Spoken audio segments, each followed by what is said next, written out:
Friends, आज का हमारा चैप्टर है chapter number 5, magnetism and matter. So the property of any object by virtue of which it can attract a piece of iron or steel is called magnetism. मतलब कि जो भी magnetic material है, जो भी मैग्नेट है, वो अपने आसपास सराउंडिंग वाले जो भी आयन मटेरियल, जो भी स्टील मटेरियल आएगा तो उसको अट्रैक्ट करेगा, या फिर दूसरा मैग्नेट आएगा उसको रिपेल या फिर अट्रैक्ट करेगा. तो वो जो अट्रैक्शन होता है जिस चीज की वजह से, उसको हम लोग मैग्नेटिज्म बोलते हैं. और ये जो प्रॉपर्टी है वो उसकी इंटरनल प्रॉपर्टी की वजह से अट्रैक्शन या फिर रिपल्जन होता है.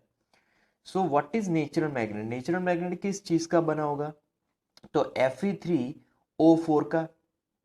तो वो छोटे छोटे स्मॉल आयन पीसीस, कोबाल्ट और निकल सबको अपने तरफ अट्रैक्ट करता है, राइट. मैग्नेटाइट और लोडस्टोन इज नेचुरल मैग्नेट. ये दोनों एक नेचुरल मैग्नेट है. अब क्वेश्चन है व्हाट इज आर्टिफिशियल मैग्नेट? तो जो मैग्नेट हम मतलब कि मैन्युअली मेड है, that is called artificial magnet, right. So manually made magnets are bar magnet, electromagnet, magnetic needle and horseshoe magnet, right. So according to molecular theory, every molecule of magnetic substance, whether magnetized or not, is a complete magnet itself. The poles of a magnet are 2 points near but within the ends of a magnet at which the entire magnetism can be assumed to be concentrated, right. तो यहाँ पर 2 points होंगे, 2 ends होंगे magnet पे. हम लोग उसको north और साउथ बोलेंगे. तो पूरा मैग्नेटिज्म उसी पे कॉन्सेंट्रेटेड होगा, क्योंकि जो भी आयन होगा, जो भी दूसरा मैग्नेट होगा, वो उसी तरफ से, उसी एंड के तरफ पे वो अट्रैक्ट होगा या फिर रिपेल होगा.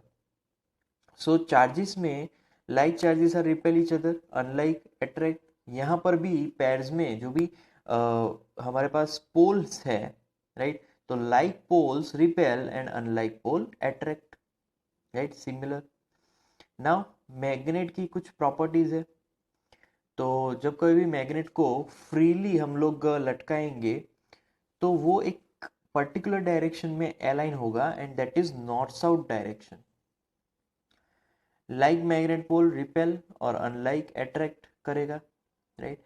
और मैग्नेटिक पोल एक मैग्नेटिक पोल कभी भी एग्जिस्ट नहीं करता. जैसे कि मान लो कि नॉर्थ पोल को मैं अलग कर दूं तो ऐसा कभी भी नहीं हो पाएगा.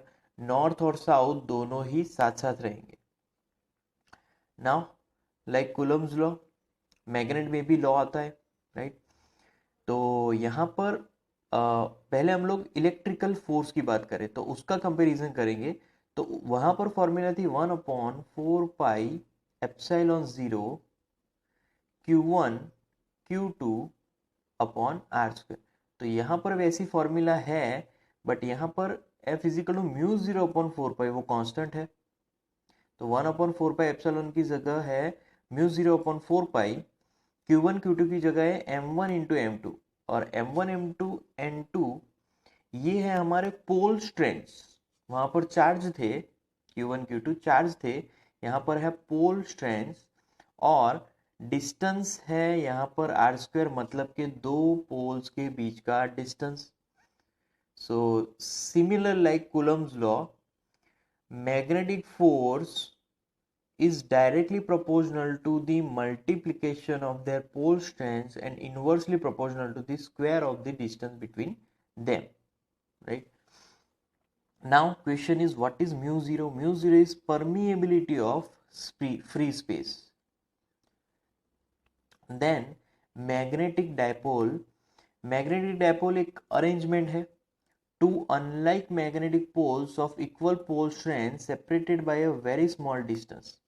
Unlike मतलब कि एक जैसे कि एक पॉजिटिव एक नेगेटिव. तो यहाँ पर तो पोल्स है, तो एक नॉर्थ है एक साउथ है, वैसा अनलाइक होगा. तो यहाँ पर small bar magnet, magnetic needle, current carrying loop, सब में अनलाइक पोल्स होंगे, एक नॉर्थ होगा एक साउथ होगा.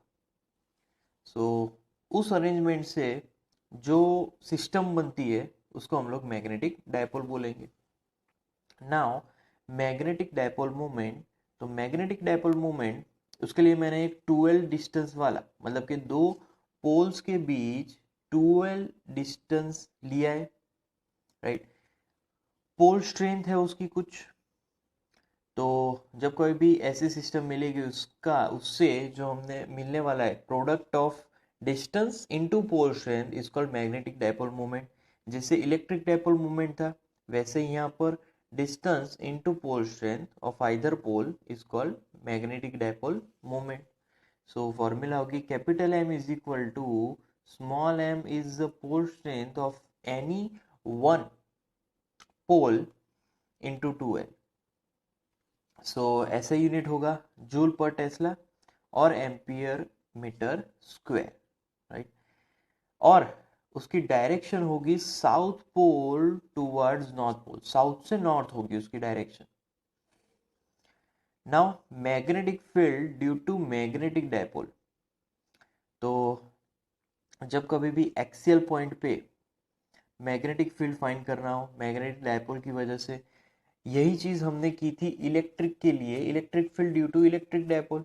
अब magnetic field due to magnetic dipole, तो उसमें अगेन एक्सियल पॉइंट है, तो फॉर्मूला होगी mu 0/2 4 pi 2mr upon R square minus L square whole square.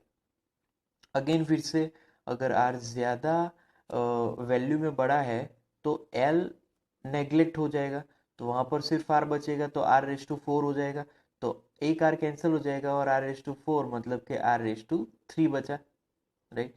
तो ये हमारी नई फॉर्मूला है, तो मैं यहाँ पर उसको फिर से लिखूंगा, तो B is equal to mu 0/4 pi, right. यहाँ पर ऊपर 2m upon R cube, so this is that formula. तो ये है मैग्नेटिक फील्ड की फॉर्मूला एक्सियल पॉइंट पे, बट यहाँ पर एक्सियल पॉइंट जो डिस्टेंस था L वो बहुत ही कम है। नाउ इक्विटोरियल पॉइंट, तो इक्विटोरियल पॉइंट पे जो फॉर्मूला हमें मिलने वाली है वो होगी B is equal to mu 0/4 pi m upon R square plus L square raise to 3/2। तो इक्वेटोरियल पॉइंट पे ये फॉर्मूला मिल रही है, बट अगेन एल को नेग्लेक्ट करना है, तो फिर फॉर्मूला में थोड़ा चेंज होगा, तो फिर म्यू 0/4 पाई m अपॉन, अब ये कैंसल, इसको नहीं लिखना है, तो बचा आर स्क्वायर रेज टू 3/2, तो 2 कैंसल, तो बचा आर क्यूब, राइट। तो ये तब मैग्नेटिक फील्ड हो गया इक्वेटोरियल पॉइंट पे। Now torque acting on a magnetic dipole, torque कैसे इफेक्ट करेगा, तो जब कभी भी मैग्नेटिक डायपोल को हम अगर यूनिफॉर्म मैग्नेटिक फील्ड बी के अंदर रखें तो वहां पर टॉर्क क्रिएट होता है, क्योंकि दोनों का फोर्स वहां पर इकट्ठा होगा। जैसे कि ये जो हमारे पास बार मैग्नेट है वो, और जो बाहर हमने मैग्नेट रखा है उसकी जो पोल रखी है उसके कारण, तो दोनों मैग्नेटिक फील्ड के इंटरेक्शन की वजह से वहां पर टॉर्क एग्जर्ट होगा। सो यहाँ पर टॉर्क की फॉर्मूला होगी tau is equal to M, torque is equal to M cross B, but these all are vector quantity, सारी की सारी वेक्टर क्वांटिटी। एक तो M magnetic dipole moment vector है, मैग्नेटिक फील्ड भी वेक्टर क्वांटिटी है, तो टाउ भी वेक्टर क्वांटिटी ही है। तो यहाँ पर अगर मैं क्रॉस हटा दूं तो क्रॉस की जगह आएगा sine theta, so theta is the angle between M and B, right. Theta एक एंगल है डायपोल, मैग्नेटिक डायपोल और मैग्नेटिक फील्ड के बीच का। Now potential energy of magnetic dipole in a uniform magnetic field, तो यूनिफॉर्म मैग्नेटिक फील्ड में magnetic dipole की potential energy, तो पोटेंशियल एनर्जी और कुछ भी नहीं, जो भी वर्क डन होगा टॉर्क के अगेंस्ट, क्योंकि टॉर्क मान लो कि क्लॉकवाइज डायरेक्शन है, तो work done anti clockwise direction में करवाने के लिए जो भी वर्क लगेगा दैट इज पोटेंशियल एनर्जी। वो वर्क कहां पर जाएगा, तो वो वर्क पोटेंशियल एनर्जी में स्टोर होने वाला है, पोटेंशियल एनर्जी के फॉर्म में स्टोर होगा, right. So work done in rotating the dipole against the action of torque is stored as potential energy of the dipole. तो potential energy U is equal to W is equal to minus mb cos theta. तो minus indicates that यहाँ पर जो भी work हो रहा है वो टॉर्क के ऑपोजिट है। So minus M B cos theta is equal to ये वेक्टर क्वांटिटी है, so minus vector M dot vector B, right. तो ये पोटेंशियल एनर्जी की फॉर्मूला मिल गई। देन करंट कैरिंग लूप, तो करंट कैरिंग लूप से मिलने वाली magnetic dipole moment. So current carrying loop एक तो एज अ मैग्नेटिक डायपोल की तरह बिहेव करेगा, मतलब हमने पहले भी पढ़ा था कि करंट की फ्लो के कारण वहाँ पर मैग्नेटिक फील्ड प्रोड्यूस होता है। तो एज अ मैग्नेटिक फील्ड अगर प्रोड्यूस होगा तो मैग्नेटिक डायपोल भी हम उसको कह सकते हैं। सो अगर हम कोई भी वायर में से जब करंट फ्लो हो रहा है तो उसके अपर फेस को देखेंगे, राइट, और करंट अगर एंटी क्लॉकवाइज डायरेक्शन में फ्लो हो रहा है तो एंटी क्लॉकवाइज डायरेक्शन मतलब समझ लो वो नॉर्थ पोलैरिटी हो गई, मैग्नेट की नॉर्थ पोलैरिटी। और अगर वो करंट क्लॉकवाइज डायरेक्शन में फ्लो हो रहा है तो उस मैग्नेट की पोलैरिटी हो गई साउथ। तो ऐसे हम लोग डिसाइड करेंगे, करंट अगर क्लॉकवाइज है तो साउथ पोलैरिटी, और अगर वो एंटी क्लॉकवाइज है तो नॉर्थ पोलैरिटी। तो इस फॉर एग्जांपल मान लो कि ये है, राइट, और ये है, तो मान लो कि करंट ये एंटी क्लॉकवाइज डायरेक्शन में, तो वो हो जाएगा नॉर्थ, इस तरीके से एन बन रहा है, राइट। तो वो नॉर्थ है। और यहाँ पर अगर करंट की डायरेक्शन मतलब कि क्लॉकवाइज डायरेक्शन है तो वो हमारा मैग्नेटिक फील्ड स्ट्रेंथ वो हो जाएगा साउथ, इस तरीके से, राइट। सो नॉर्थ साउथ ऐसे पोलैरिटी वहां पर डिस्ट्रीब्यूट होगी। Now magnetic moment of current carrying loop that is M is equal to I into A, current कितना है आई जितना, और उस जो हमारे पास जो मटेरियल है जिसमें से करंट फ्लो हो रहा है उसका क्रॉस सेक्शन एरिया है कैपिटल ए। ओके, अब हमारे पास एन जितने टर्न्स है, एक रिंग है उसके एन जितने टर्न्स है, तो वहां पर मैग्नेटिक डायपोल मोमेंट होगी M is equal to N I A, right. So I is current and A is area of cross section of the coil. Then Gauss law in magnetism. So surface integral of magnetic field over any closed or open surface is always m. So integration over a closed loop B dot ds. So ds that is the surface area.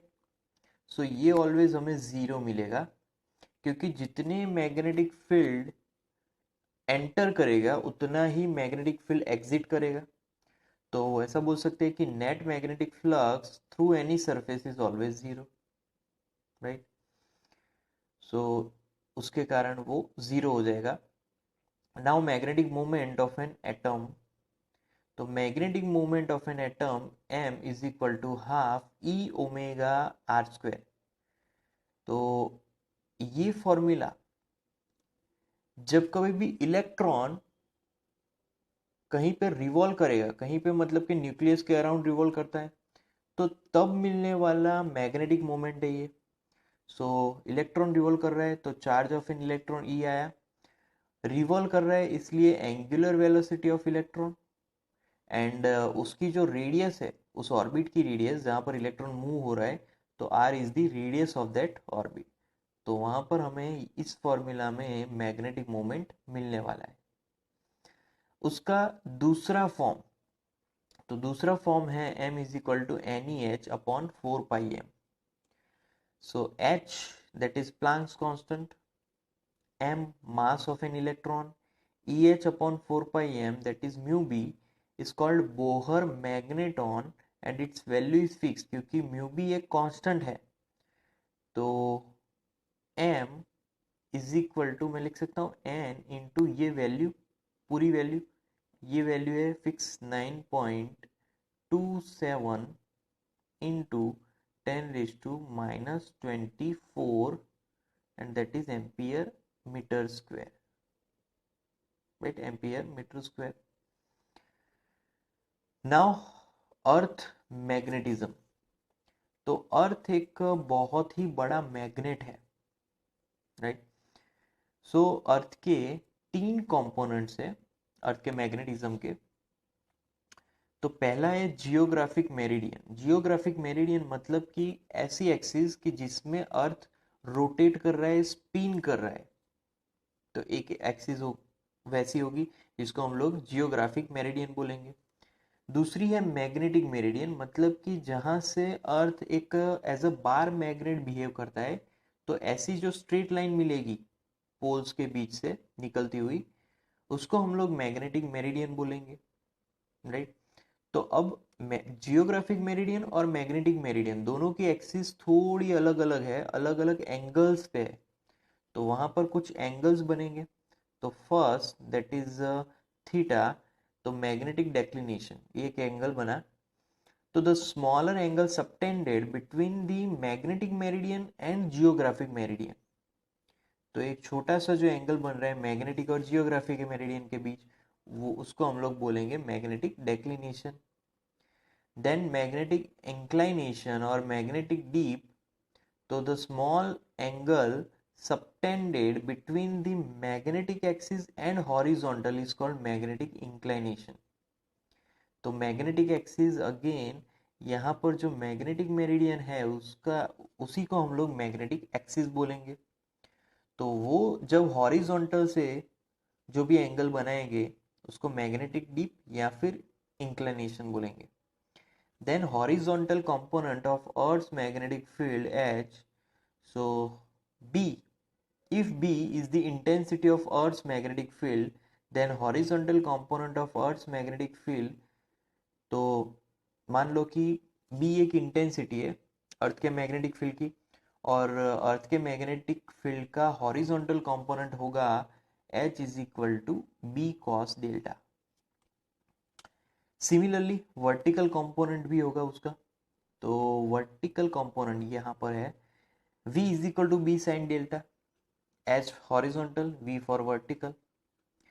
तो अगर अब मुझे अर्थ का जो पूरा magnetic field है उसकी magnitude find करनी है, तो सिंपली हमें क्या करना पड़ेगा कि पूरा हॉरिजॉन्टल और वर्टिकल दोनों के स्क्वायर का सम का अंडर रूट, मतलब कि B is equal to totally inside under root horizontal component square plus vertical component square. तो तब जाके मुझे अर्थ के मैग्नेटिक फील्ड का मैग्नीट्यूड मिलेगा, राइट? और अगर हमें हॉरिजॉन्टल और वर्टिकल, मतलब कि जो रिजल्टेंट बनाएगा, जैसे कि मैं यहाँ पर एक फिगर ड्रॉ करूंगा कि जिससे अंदाजा आए. तो ये मेरा हॉरिजॉन्टल कंपोनेंट है, ये मेरा वर्टिकल कंपोनेंट है, तो ये डेल्टा हुआ. तो इससे मुझे डेल्टा पता चलेगा कि जो हमारा अर्थ का मैग्नेटिक फील्ड का जो मैग्नीट्यूड है, उसकी डायरेक्शन है, वो हॉरिजॉन्टल से कितना एंगल बनाती है उसका हमें अंदाजा मिलेगा. So tan delta is equal to vertical component upon horizontal component. So ये कब जीरो होगा? जब magnetic equator and 90 degree at the poles. तो क्यों? क्योंकि तब उन दोनों की वैल्यू जीरो होगी, 10 0 0, राइट? तो तब वो जीरो हो जाएगा. Now magnetic meridian. So magnetic meridian, a vertical line passing through a magnetic axis is called magnetic meridian. Simple. मैंने आगे भी बोला था कि मैग्नेटिक मेरिडियन एक मैग्नेटिक एक्सिस ही है. Geographic meridian, a vertical plane passing through the geographic axis is called geographic meridian. मतलब कि जिस एक्सिस से हमारी अर्थ स्पिन होती है उसको जियोग्राफिक मेरिडियन बोलेंगे. Then magnetic map. So it is obtained by drawing lines on surface of the earth which passes through different places having some same magnetic element. Now the main lines drawn on earth's surface are given below. first isogonic line. So a line joining places of equal declination is called isogonic line. तो जब कोई भी equal declination मिलेगा, right, और जब हम line को join करेंगे अलग प्लेसेस से, तो उसको आइसोगोनिक लाइन बोलेंगे. Then agonic line, a line joining places of zero declination is called agonic line. जब जीरो डेक्लिनेशन मिले. Isoclinic line, a line joining places of equal inclination or deep is called acclinic line. और फिर से same, a line joining places of zero inclination that is called acclinic line, right? तो अलग अलग यहाँ पर lines की डेफिनेशंस है. Yeah, then last one is a isodynamic line. So a line joining places of equal horizontal component of Earth's magnetic field is called isodynamic line. तो equal horizontal component जहां पर मिलेंगे उस लाइन को join करने से उसको हम लोग बोलेंगे isodynamic line. Then magnetic latitude. तो अगर एक प्लेस है, angle of dip delta and magnetic latitude is lambda, तो tan delta is equal to 2 tan lambda मिल रहा है, right. The total intensity of earth's magnetic field, तो टोटल इंटेंसिटी की फॉर्मूला तो वो है I is equal to I0 under root 1 plus 3 sine square lambda. तो ये इंटेंसिटी फाइंड करने के लिए फॉर्मूला है, जहां पर I0 क्या है, I0 है moment of inertia of the earth, that is m upon r cube. तो it is assumed that a bar magnet of earth has magnetic moment m and radius of earth is r. Now neutral points. तो neutral points एक ऐसी जगह है कि जहां पर मतलब कि मान लो कि कोई बार मैग्नेट का एक न्यूट्रल पॉइंट है, राइट. तो जहां पर जो रिजल्टेंट मैग्नेटिक फील्ड होगा वो जीरो हो जाएगा. तो रिजल्टेंट मैग्नेटिक फील्ड, राइट, तो of a bar magnet and horizontal component of earth magnetic field are zero. तो बार मैग्नेट का रिजल्टेंट और अर्थ का हॉरिजॉन्टल दोनों ही जीरो होंगे, तो वो न्यूट्रल पॉइंट होगा. So when north pole of a bar magnet is placed towards the south pole of the earth, magnet का एक पोल तो अर्थ का दूसरा पोल, सो तब न्यूट्रल पॉइंट एक्सियल लाइन पे मिलेगा. तो एक्सियल की मैग्नेटिक फील्ड की यहाँ पर फॉर्मूला लिए, right. Again B is equal to mu 0 upon 4 pi 2 m r upon r square minus l square raise to 2, right.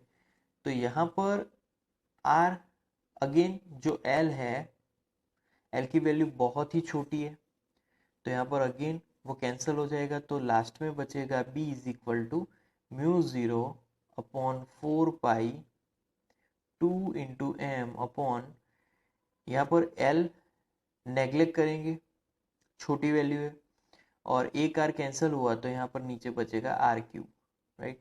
तो R cube is equal to H. So when north pole of a bar magnet is placed towards north pole of the earth, then neutral point is obtained on equatorial line. तो north pole दोनों को अगर साथ में रखेंगे तो neutral point equatorial line पे मिलेगा. बट अगर मैं बार मैग्नेट का साउथ पोल रखता हूं और अर्थ का नॉर्थ पोल, राइट, या फिर बार मैग्नेट का साउथ अर्थ का नॉर्थ, राइट, और अर्थ का साउथ बार मैग्नेट का नॉर्थ, तो तब न्यूट्रल पॉइंट एक्सियल लाइन पे मिलेगा. अदरवाइज दोनों के अगर पोल सेम है तो वहां पर इक्वेटोरियल लाइन पे मिलेगा, राइट. तो ये उसकी फॉर्मूला मिली. अब इक्वेटोरियल लाइन के लिए सेम फॉर्मूला, बट यहाँ पर चेंजेस है. यहाँ पर चेंजेस होगा R square plus L square raise to 2. और दूसरी चीज कि यहाँ पर एक आर है तो एक आर वहां पर नीचे कैंसिल हो जाएगा, तो B is equal to mu zero upon 4 pi, right, 4 pi into 2m upon r cube, because again L will be neglected, so that is H, right.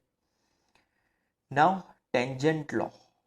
So tangent law, when a bar magnet is freely suspended under the combined effect of two uniform magnetic field of intensities B and H acting 90 degree to each other, then its bar magnet comes to rest making an angle 0 with the direction of H. तो मान लो कि एक bar magnet है, उसको freely आपने लटकाया है, तो दोनों की इफेक्ट को कंबाइन करके, क्योंकि दो यूनिफॉर्म मैग्नेटिक फील्ड इंटेंसिटीज है, एक तो बी और एच की, और दोनों ही एक दूसरे से 90 डिग्री पे अप्लाई होते हैं, बी और एच, तो तब बार मैग्नेट रेस्ट पे आ जाएगा और उसकी जो डायरेक्शन होगी, मतलब कि वो जो एंगल होगा वो जीरो हो जाएगा, क्योंकि वो बार मैग्नेट और अर्थ का जो बार मैग्नेट है दोनों के बीच का एंगल जीरो हो जाएगा, तो तब वो एच डायरेक्शन पे बार मैग्नेट आके रुकने वाला है। सो तब फॉर्मूला होगी B is equal to H tan theta, right. Then deflection magnetometer. So it is device used to determine M and H. It's working based on tangent law. So deflection magnetometer can be used into two settings. First, tangent A setting. So in this setting, magnetometer are along east-west. Magnetometer को हमें east-west और magnet वो place होगा उन दोनों के parallel, मतलब के आर्म्स के पैरेलल मैग्नेट को रखेंगे। सो वो टेंजेंट ए सेटिंग होगी, राइट। जैसे कि यहाँ पर फिगर में बताया है,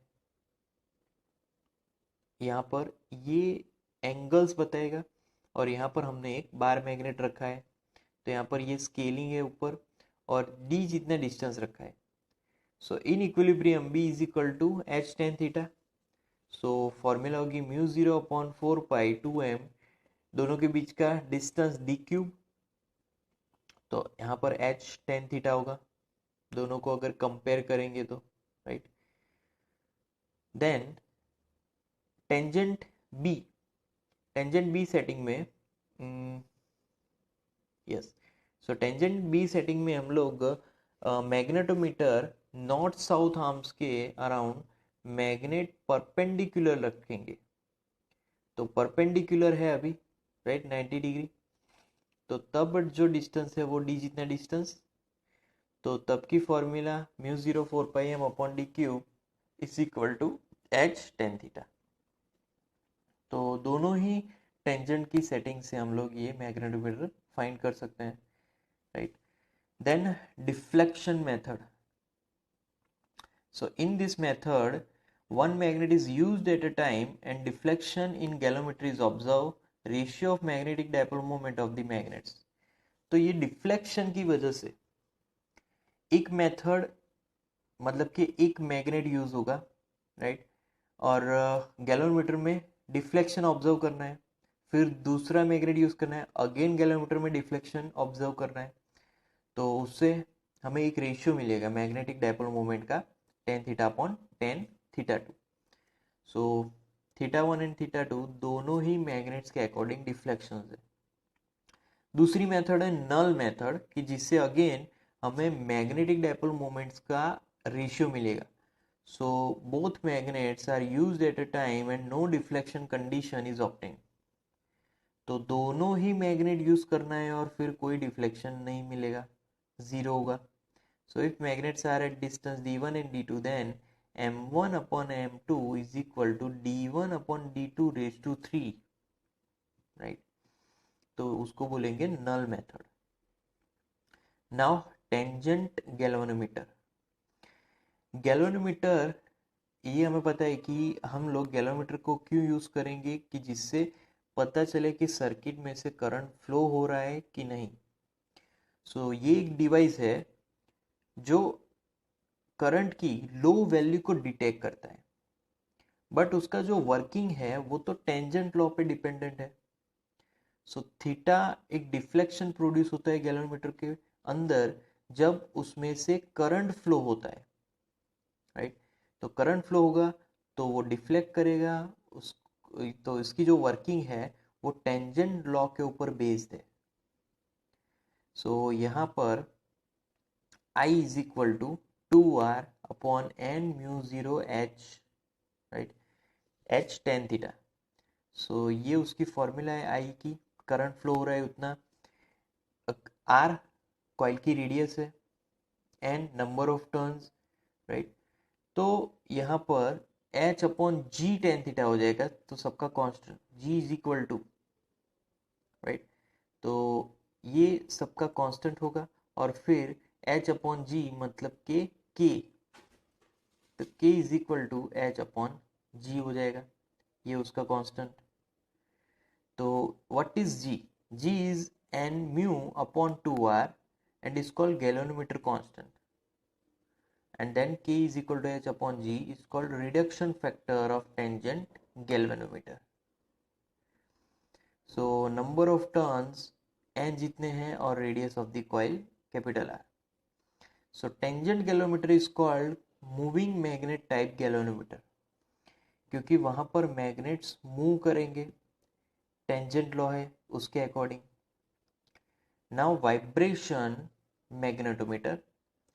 सो वाइब्रेशन मैग्नेटोमीटर एक सिंपल हार्मोनिक ऑसिलेशंस मैग्नेट का होगा अंदर।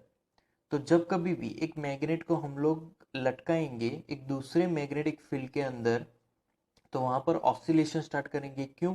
क्योंकि उस लटकाए हुए मैग्नेट पे फोर्स एग्जर्ट होगा। तो उसके ऑसिलेशन के अकॉर्डिंग जो हमें टाइम पीरियड मिलने वाला है उसकी फॉर्मूला होगी t is equal to 2 pi under root I upon M H. तो उस मैग्नेट का ऑसिलेशन का ये होगा टाइम पीरियड। सो यहाँ पर पूरी सिस्टम यहाँ पर ड्रॉ की गई है, राइट। तो what is I? I is moment of inertia of the magnet, capital M magnetic dipole moment of the magnet, H horizontal component of Earth's magnetic field, right?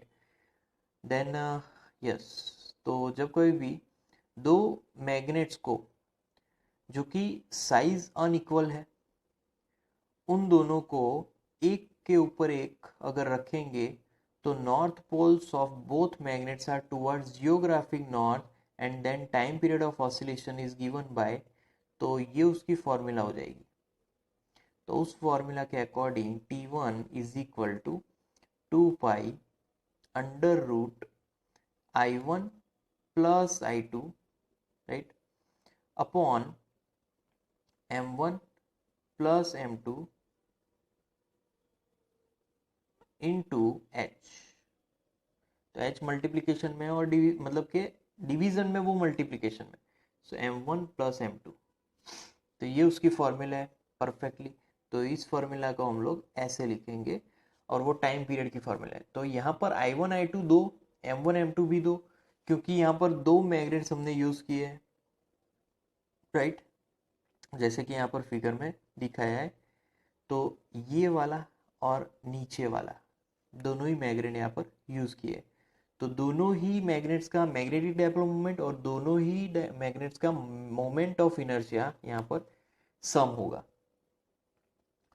अगर north pole of first magnet and south pole of second magnet, पहले दोनों के पोल same रखे थे north north, but अभी एक का north pole एक का साउथ पोल, तो तब क्या होगा? तो तब यहां पर थोड़ा चेंज होगा। T2 is equal to 2 pi, right, under root I1 plus I2 upon M1 अब होगा यहाँ पर माइनस M2, क्योंकि दोनों के पोल्स चेंज है, इंटू H, राइट। तो M1 into M1 minus M2 होगा। यहाँ पर एक छोटा सा यही चेंज है कि यहाँ पर नेगेटिव आएगा, क्योंकि पोल की जो ओरिएंटेशन है वो अभी चेंज हो चुकी है। सो इसीलिए अगर हमें मैग्नेटिक डायपोल मोमेंट फाइंड करना है, उन दोनों का रेशियो फाइंड करना है, तो फॉर्मूला मिल जाएगी m1/m2 T2 square plus T1 square upon T2 square minus T1 square.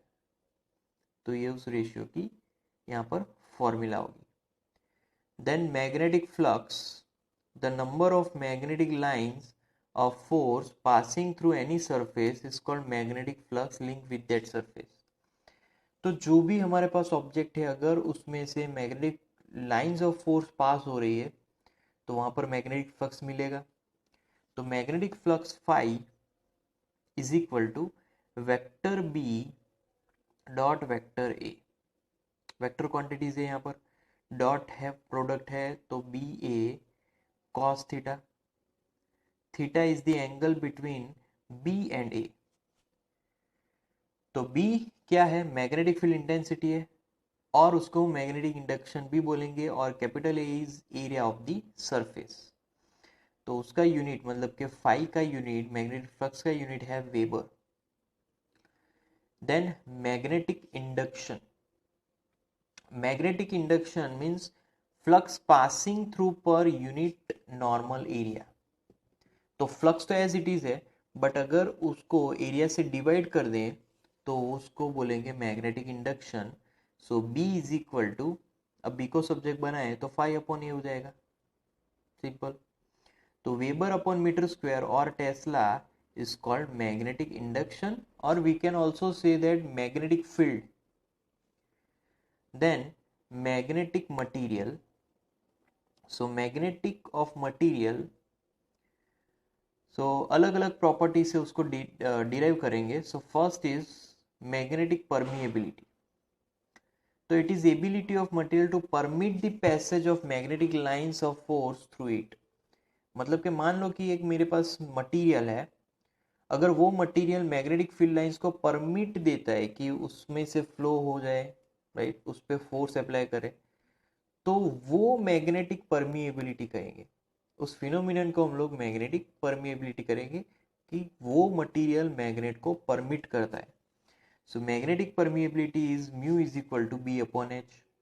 B is magnetic induction and H is magnetising force और magnetic intensity. Now magnetising force और magnetic intensity, so the degree up to which a magnetic field can magnetize a material is defined in terms of magnetic intensity। तो एक particular material की जो capacity है magnetism लेने की, उसको हम लोग मैग्नेटिक इंटेंसिटी बोलेंगे। जैसे कि मान लो कि एक कॉपर मटेरियल है और एक सॉफ्ट आयरन मटेरियल है, तो सॉफ्ट आयरन मटेरियल की कैपेसिटी ज़्यादा है, वो ज़्यादा अच्छे से मैग्नेटिज्म ले सकता है और फिर मैग्नेटिक फील्ड प्रोड्यूस कर सकता है कॉपर से। तो वहाँ पर उस मटेरियल मतलब सॉफ्ट आयरन की मैग्नेटिक इंटेंसिटी ज़्यादा होगी। सो उसकी फॉर्मूला है H is equal to B upon mu. Then intensity of magnetisation, so उसकी इंटेंसिटी मतलब कि magnetic dipole movement develop per unit volume of the material is called intensity of magnetisation. तो simple कुछ नहीं, magnetic movement per unit volume. So I is equal to m upon v और m upon a। So v volume, a cross section area of this specimen. So magnetic induction B is equal to mu zero into H plus I. तो यहाँ पर जो I है वो है हमारी intensity of magnetisation. Then magnetic susceptibility, the ratio of the intensity of magnetization induced in material to the magnetizing force H applied is called magnetic susceptibility। तो chi m is equal to I upon H, simple ratio of intensity of magnetization and magnetizing force or intensity। so magnetic susceptibility, उसके और भी यहाँ पर relation है, and that is mu is equal to mu zero one plus chi M. तो ये काई और एम, एम सब्सक्रिप्ट में रहेगा हमेशा, तो इसको ऐसे लिखेंगे chi M. Then classification of magnetic materials. So 3 categories है मैग्नेटिक मटेरियल्स की. First is diamagnetic, paramagnetic and ferromagnetic. अब उसको समझेंगे, तीनों को डिवाइड किया है. So first is diamagnetic. So diamagnetic substance को जब कभी भी मैग्नेटिक फील्ड के अंदर रखेंगे तो वहां पर फीबल मैग्नेटिज्म वहां पर प्रोड्यूस होगा और वो ऑपोजिट होगा. जो भी हमने मैग्नेटिक फील्ड उसको प्रोवाइड किया था उसके एग्जैक्टली ऑपोजिट मैग्नेटिक फील्ड उस मटेरियल के कारण प्रोड्यूस होगा. पैरामैग्नेटिक में यहाँ पर जब कोई भी मैग्नेटिक फील्ड हम उसको रखेंगे मैग्नेटिक फील्ड के अंदर तो वहां पर मैग्नेटिज्म उस पे प्रोड्यूस होगा बट वो डायरेक्शन सेम होगी. और यहाँ पर जब कोई भी फेरोमैग्नेटिक को मैग्नेटिक फील्ड के अंदर रखेंगे तो वो स्ट्रांगली मैग्नेटाइज होगा और डायरेक्शन होगी फील्ड की सेम डायरेक्शन में.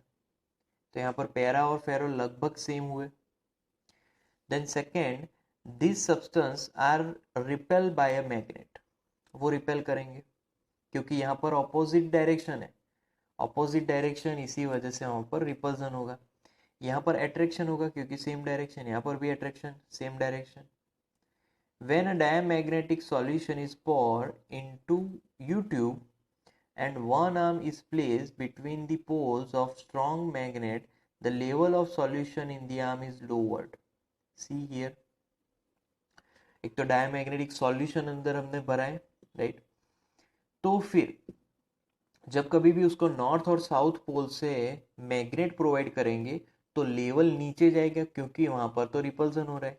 यहाँ पर लेवल राइज करेगा क्योंकि वहां पर तो अट्रैक्शन हो रहा है, राइट. यहाँ पर कोई भी फेरोमैग्नेटिक लिक्विड नहीं होता.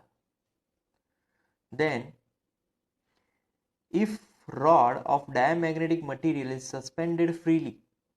एक रॉड है और उसको हम लोग मैग्नेटिक फील्ड के अंदर फ्रीली सस्पेंड करते हैं तो its axis becomes perpendicular to the magnetic field.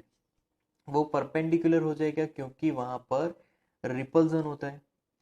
यहाँ पर वो पैरेलल हो जाएगा क्योंकि यहाँ पर अट्रैक्शन होता है. यहाँ पर भी वो पैरेलल हो जाएगा सेम क्योंकि वहां पर अट्रैक्शन होता है, राइट.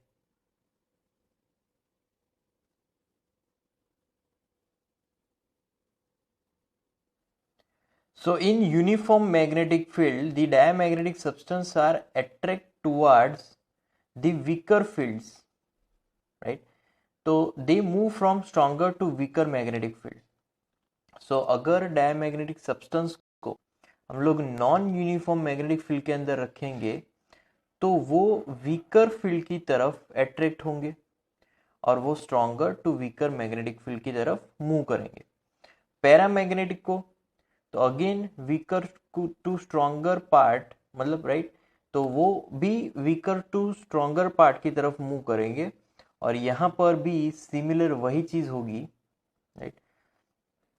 और यहाँ पर वो जल्दी मूव करेंगे बट यहाँ पर स्लोली मूव करेंगे. Their permeability is less than 1. Here it is slightly greater than 1 and here it is very much greater than 1. Their susceptibility is small and negative. Their susceptibility is independent of temperature. कोई susceptibility की कोई temperature पे dependence नहीं है. यहाँ पर susceptibility positive मिलेगी और वो टेम्परेचर पे इनवर्सली डिपेंड होंगे. So chi is inversely proportional to T. और यहाँ पर ससेप्टिबिलिटी एक तो बड़ी वैल्यू होगी पॉजिटिव होगी और according to Curie's law again chi proportional to 1/T. So at Curie temperature ferromagnetic substances change into paramagnetic substance. तो जिस टेम्परेचर पे फेरोमैग्नेटिक सब्सटेंस पैरामैग्नेटिक सब्सटेंस में कन्वर्ट हो जाए उस टेम्परेचर को हम लोग बोलेंगे Curie temperature. Then shape of diamagnetic liquid. So जब कोई भी दोनों मैग्नेट्स के बीच हम लोग डायमैग्नेटिक लिक्विड को रखेंगे सो वो मतलब कि glass crucible and kept over two magnetic poles, right. तो उसकी तब मैग्नेटिक मतलब कि जो लिक्विड होगा तब वो ऐसा होगा, मतलब वो एक कॉन्वेक्स सरफेस बनाएगा। यहाँ पर जब कभी भी मैग्नेट को नीचे रखेंगे तो वो तब जो सरफेस बनेगी वो कॉनकेव होगी, मतलब कि नीचे की तरफ, और यहाँ पर कोई भी लिक्विड फेरोमैग्नेटिक नहीं होने वाला। Then in this substance the magnetic lines of force are further than in air. In this substance, the magnetic lines of force are closer than in air, and in this substances, magnetic lines of force are much closer than in air. Then the resultant magnetic moment of this substance is zero. Here, the substance have a permanent magnetic moment, and the substance also have permanent magnetic moment. तो यहाँ पर substance का magnetic moment zero हो जाएगा overall, but para और फेरो में ऐसा नहीं होगा, कुछ परमानेंट मैग्नेटिक मोमेंट मिलने वाला है। So the atom of paramagnetic substance contain even number of electrons. The atoms और molecules of paramagnetic substance do not possess any net magnetic moment। तो पैरामैग्नेटिक सब्सटेंस पे कोई नेट मैग्नेटिक मोमेंट नहीं होगा। The atoms of paramagnetic material contain odd number of electron, right, यहाँ पर odd होंगे, और ऊपर यहाँ पर contain even number of electrons, right. तो यहाँ पर कुछ चेंज है, यहाँ पर ऑड सेम पे है, मतलब पैरामैग्नेटिक सब्सटेंस के लिए ही यहाँ पर लिखा है, बट ये जो लास्ट लाइन है वो फेरोमैग्नेटिक मटेरियल के लिए है।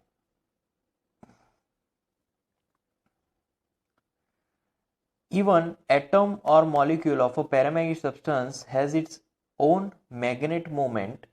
So each atom or molecule is a tiny magnet. तो पैरामैग्नेटिक सब्सटेंस में बहुत ही छोटे छोटे मैग्नेटिक मोमेंट होंगे। ऐसा कहा जा सकता है कि उसके जो छोटे छोटे मॉलिक्यूल्स और एटम्स है वो एक मैग्नेट ही है, क्योंकि सारे एटम्स और मॉलिक्यूल्स के पास नॉर्थ साउथ सबके पास होगा, क्योंकि सबका एक मैग्नेटिक मोमेंट होता है। Ferromagnetic substance there are several tiny regions called domains. अब फेरोमैग्नेट तो कंप्लीटली अलग ही है, वो as a domain type structure रखता है, और हर एक डोमेन में लगभग 1000 जितने एटम्स होंगे, और एक डोमेन, हर एक डोमेन कितना स्ट्रॉन्ग होगा, तो is a strong magnet as all atoms or molecules in a domain have some direction of magnetic moment। तो वो डोमेन्स इतने स्ट्रॉन्ग होंगे कि सारे मैग्नेटिक मोमेंट एक ही डायरेक्शन में रहने वाले हैं। Now Curie's law in magnetism, the magnetic susceptibility or a paramagnetic substance is inversely proportional to its absolute temperature। तो काईएम इज प्रोपोर्शनल टू 1/T, ऐसा लिख सकते हैं। टी को यहाँ पर मल्टीप्लीकेशन में जाएगा तो chi m into T is equal to constant. So chi m is equal to magnetic susceptibility और paramagnetic substance, so T is absolute temperature. Now hysteresis, the lagging of intensity of magnetisation I और magnetic induction B behind magnetising field H when a specimen of a magnetic substance is taken through a complete cycle of magnetization is called hysteresis। तो एक material को magnetise करके फिर वापस demagnetise करने की जो प्रोसेस होगी, तो जब एक साइकिल कंप्लीट होगी इस मैग्नेटाइजेशन डीमैग्नेटाइजेशन से, उस ग्राफ को हम लोग हिस्टेरिसिस बोलेंगे, क्योंकि यहाँ पर एक लूप कंप्लीट हो रही है, right. Now one graph is there, so उस ग्राफ में अलग अलग टर्म्स होंगी। फर्स्ट इज रिटेंटिविटी और रेसिडुअल मैग्नेटिज्म। तो यहाँ पर मान लो कि यहाँ पर पहले तो ग्राफ सीख लेते हैं, ग्राफ कैसा होगा। तो यहाँ पर ये जो लाइन बनेगी, तो यहाँ पर H जैसे जैसे इंक्रीज होगा वैसे वैसे B भी इंक्रीज होगा, या फिर ऐसा बोल सकते हैं कि B जैसे जैसे इंक्रीज हुआ वैसे वैसे H भी इंक्रीज हुआ। फिर एक सैचुरेशन पॉइंट आ गया, इससे ज़्यादा वो इंक्रीज होने वाला नहीं है।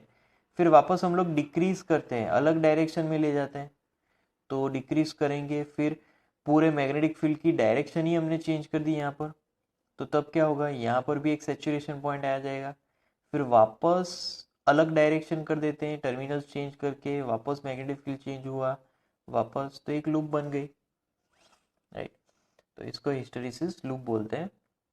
Now retentivity, the value of the intensity of magnetization of material when the magnetizing field is reduced to zero।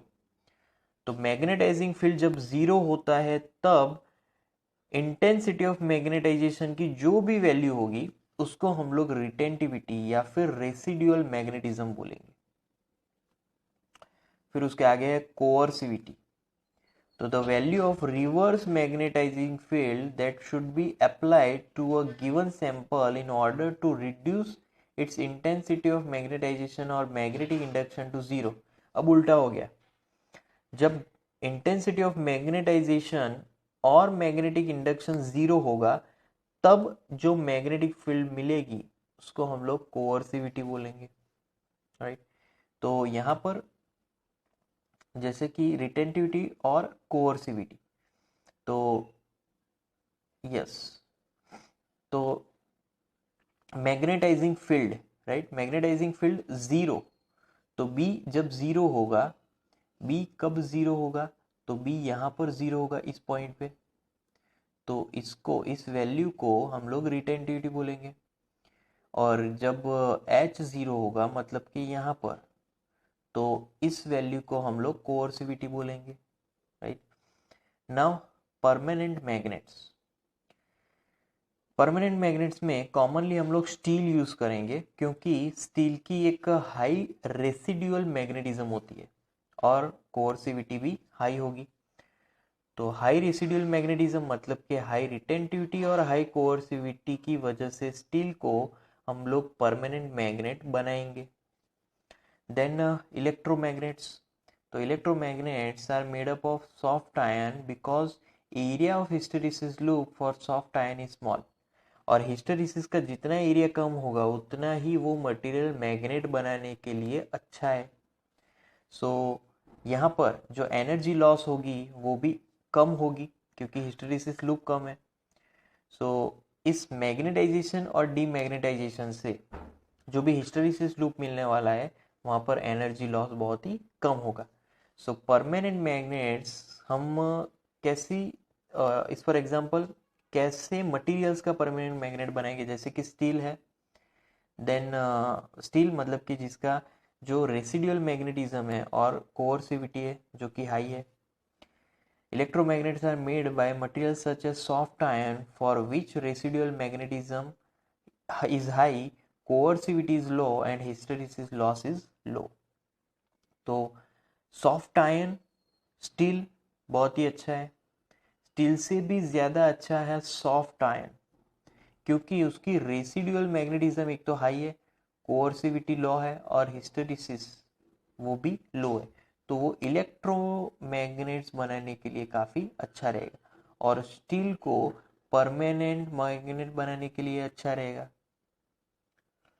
Then important points, so magnetic length is 5/6 of geometric length of magnet। About 90% of magnetic movement is due to spin motion of electrons and remaining 10% of magnetic movement is due to orbital motion of electrons। तो spin motion और orbital motion combine होके 100% magnetic movement बनाते हैं।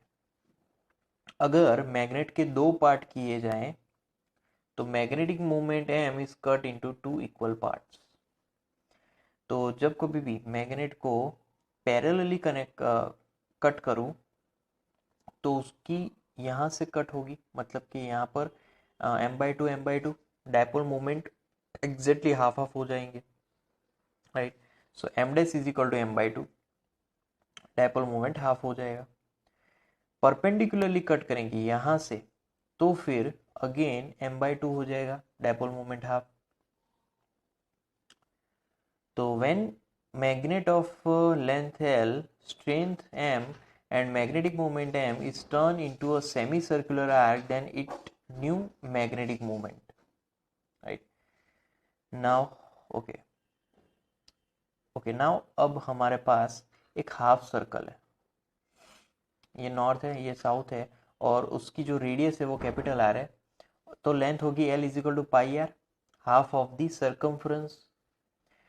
तो वहां पर M dash is equal to M into 2r, so m into 2 into 1 upon pi into are.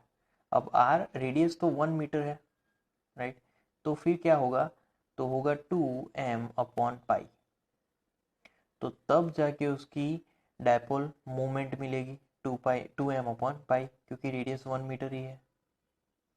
A thin magnet of moment m is turned into an arc 90 degree, the new magnetic moment, so तब नया magnetic moment क्या होगा, क्योंकि अब north यहाँ पर है south यहाँ पर है, तो M dash is equal to 2 into root 2 M upon pi, right, so 2 into root 2 M upon pi, तो तब वो हमें नया मैग्नेटिक मोमेंट वहां पर मिलने वाला है।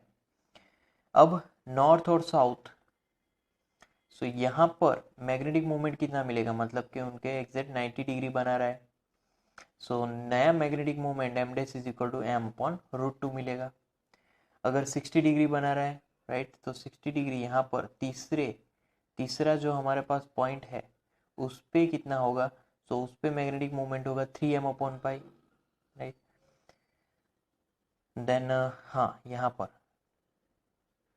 ओ पॉइंट पे, तो थिन मैग्नेट मिड पॉइंट है, एंगल इज 60 डिग्री, the new magnetic movement M dash is equal to m/2, half हो जाएगा।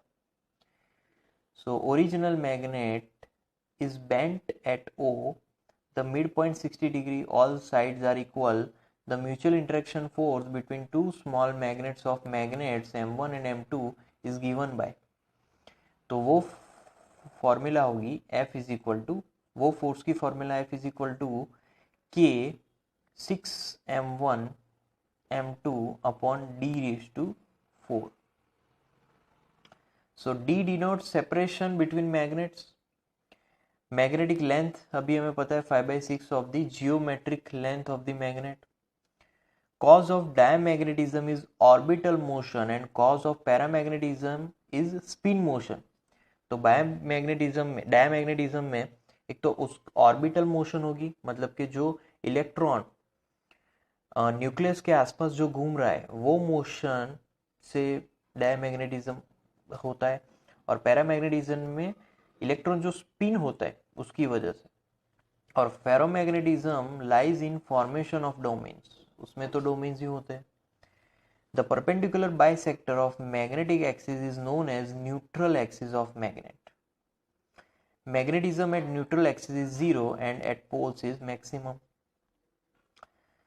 स्टील के लिए जो कोअर्सिविटी है वो बहुत ही ज्यादा वैल्यू होगी, और रिटेंटिविटी है वो कम होती है स्टील के लिए, राइट। सो स्टील को हम लोग परमानेंट मैग्नेट्स बनाने के लिए यूज कर सकते हैं। देन सॉफ्ट आयन, उसकी कोअर्सिविटी बहुत ही कम होती है, उसका हिस्टेरिसिस जो लूप है वो भी कम होगा, तो लॉस भी कम होगा, राइट, जो एनर्जी होगी उसका लॉस भी यहाँ पर कम है। तो soft iron is ideal material for making electromagnets.